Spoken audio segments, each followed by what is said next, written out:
Bien, bonjour à tous, bienvenue dans notre petit jardin laboratoire.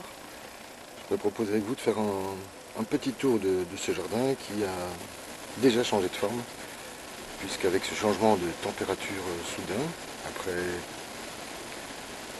12 jours de canicule il y a 3 semaines, et bien nous voici à l'entrée de l'automne, puisque les températures avoisinent aujourd'hui entre 15 et 17 degrés, les températures nocturnes sont autour de 10, ce qui entraîne quelques changements dans ce jardin. J'espère avoir encore une semaine de beau temps, ce qu'on appelle habituellement l'été indien, de manière à pouvoir obtenir le résultat de tous les efforts qui ont été fournis dans ce petit jardin, et en particulier pouvoir récolter les dernières belles tomates.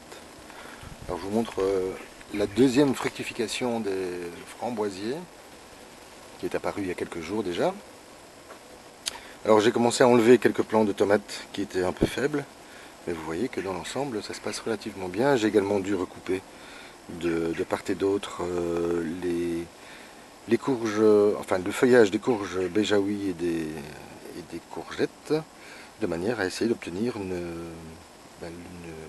deuxième récolte. Deuxième belle récolte. Enfin je dis deuxième, c'est pas tout à fait exact, puisque j'en ai déjà récolté plus d'une trentaine au total. Alors je suis en train de préparer, alors avant que je n'oublie, je dois absolument remercier encore un inconnu, qui m'a proposé une dizaine de poubelles comme celle-là, et qui me permettent à la fois de préparer mes composts, puisque je place ces poubelles vertes qui sont ajourées dans les poubelles noires, et ça me permet ainsi de contenir la matière organique au milieu, et simplement en la soulevant, et bien, de récupérer directement mes purins. Et je suis en train de tester également, alors j'ai déjà rempli un premier bac, qui est ici à ma droite, et là je teste un compost à base de... Vous savez qu'on va travailler avec beaucoup de compost pour la prochaine saison.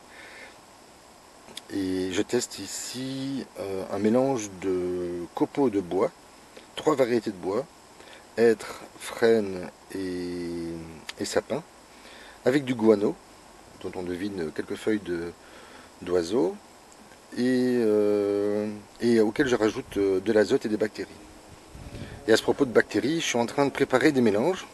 En fait, je réalise mon propre fromage. Enfin,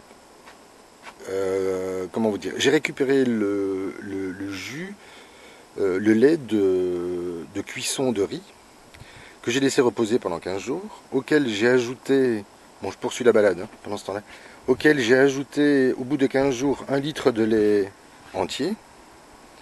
Et donc j'ai obtenu, par fermentation, un premier fromage. Et ce fromage qui est rempli de bactéries, je vais le placer dans un contenant auquel je vais rajouter une mélasse, qui est en fait du sucre, pour nourrir les bactéries, dans l'espoir d'obtenir d'ici quelques semaines un mélange rempli de bactéries que je vais ensuite distiller, pas distiller, mais diluer dans de l'eau, un petit peu comme les purins, hein, 1 litre de mélange pour 10 litres d'eau. Et donc j'aurai ce mélange de bactéries qui vont me permettre de nourrir mon sol. Alors c'est encore une expérience, nous verrons bien ce que ça va donner. Je ferai le test sur un bac d'un mètre, comment dire, d'un mètre par 1 mètre, 1 mètre carré, de manière à faire un test isolé dans un premier temps pour voir si ça fonctionne ou pas. Alors j'ai continué à réaménager le jardin, à planter quelques légumes, notamment, vous vous souvenez peut-être pour ceux qui me suivent habituellement, des haricots. Alors on voit bien la différence entre, donc c'est la même variété de haricots. Ici ce sont des pousses que j'ai repiquées, et là ce sont des graines que j'ai semées. Et alors on voit effectivement que les graines sont en meilleure santé que les graines qui ont été repiquées, d'autant que nous avons eu 2 pluies très fortes et une journée très ensoleillée, et donc les plantes ont évidemment, puisqu'elles sont un peu plus fragiles, hein, on le voit à leur couleur, elles sont beaucoup plus faibles, mais ceci dit, les signes de repousse sont là, et donc je suis assez confiant. Et j'y ai placé au centre des oignons communs que j'avais plantés dans mes bacs multicellules, puisque les haricots seront enlevés en premier et les oignons y resteront durant l'hiver. Les premiers poivrons, enfin pas les premiers, hein, la deuxième vague de poivrons est en place. Qu'est-ce que je peux encore vous montrer? Ah oui, je vais un petit peu changer l'orientation de de ce jardin. Oui, j'ai dû recouper un petit peu parce que j'étais complètement envahi par les courges. Voilà, les tomates sont magnifiques. J'ai fait une récolte ce matin. J'en fais pratiquement tous les jours. Les aubergines également sont en train de... Elles sont là, elles sont présentes un peu partout. Elles arrivent tard cette année. Peut-être que j'ai repiqué mes plants un peu trop tard. Et le basilic toujours magnifique. Maintenant je le laisse partir en graines de manière à récupérer mes graines. C'était déjà mes graines cette année-ci. Et oui, la feuille, voilà, magnifique, protégée un peu par ce brise-vent. Elles sont en parfaite santé. Et donc je vais réaménager un petit peu ces carrés potagers pour l'année prochaine, puisque j'ai découvert dans une poubelle un olivier. Alors je lui ai réalisé un bac blanc, là que vous devinez. Et l'idée est de faire un petit jardin médiéval avec des aromatiques et des plantes faciles à récupérer et à collecter, mais également à faire pousser comme les salades. Et donc l'idée ce serait de mettre 8 carrés potagers autour de l'olivier. Faut-il encore qu'il reprenne parce qu'il n'est pas en très bon état. Vous voyez. Mais je vais quand même essayer de lui donner une chance. Et je procéderai à une taille très certainement, non pas en octobre, mais en février de l'année prochaine, comme je le fais sur les framboisiers. Le résultat est plutôt agréable. Avec le persil à l'ombre, puisqu'il était recouvert par ce grand voile triangulaire, eh bien apporte beaucoup de satisfaction. Alors j'avais laissé des salades 4 saisons pour en récupérer les graines. Vous voyez, qui se trouvent ici dans la capsule. Je ne sais pas si vous les devinez en noir.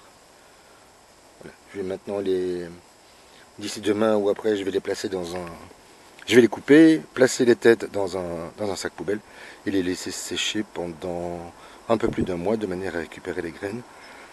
De cette manière, je pourrai eh bien les récolter, les planter dès le mois de janvier prochain pour lancer les semis. Bon alors rien à dire sur le romarin et le thym. Alors je vous montre quelques belles tomates qui me restent. Alors peut-être commencer par là-bas. Il y a quelques monstres. Je vous avais prévenu. Je ne sais pas si vous devinez la taille. Même ma main devant. Donc plus de 15 cm. Alors j'en ai également par ici.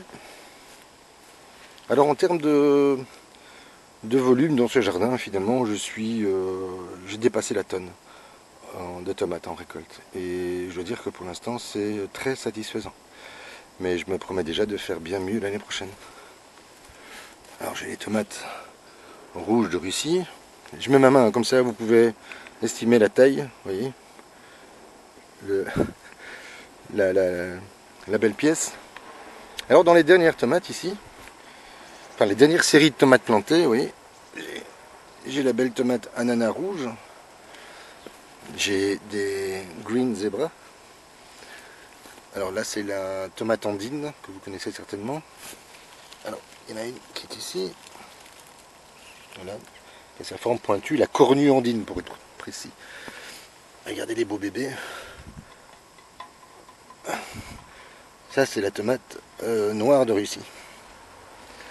Alors les mini italiennes qui sont exceptionnelles cette année, marocaines pardon.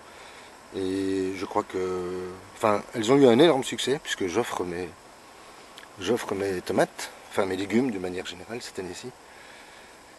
Et je veux dire que pour l'instant, les gens sont plus que satisfaits. La Costoletto di Fiorentino, est magnifique, j'en récolte tous les jours.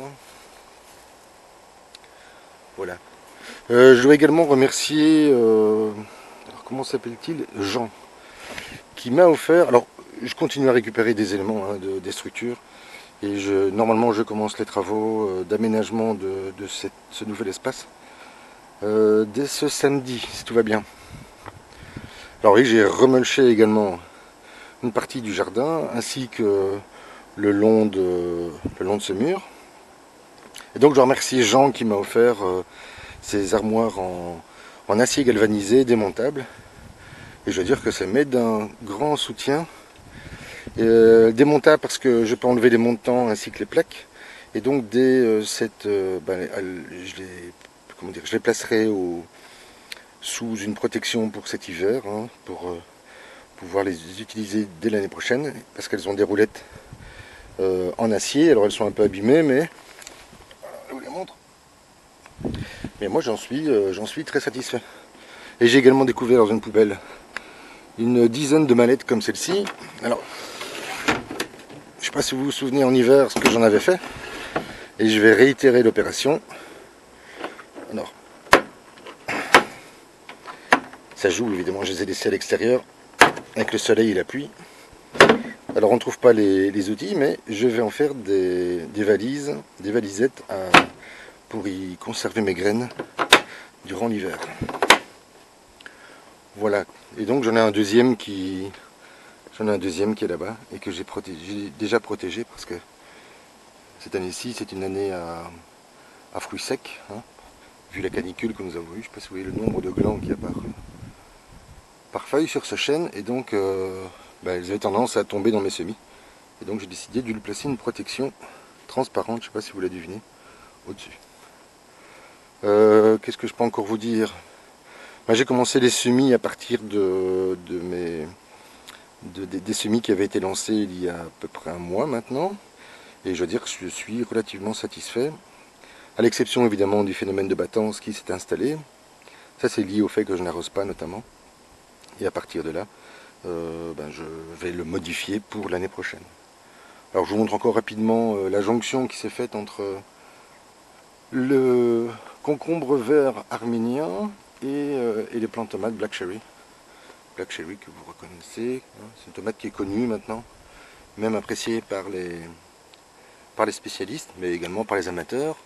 Et ici j'ai un peu de muse, des poivrons également que vous devinez derrière, vert et rouge.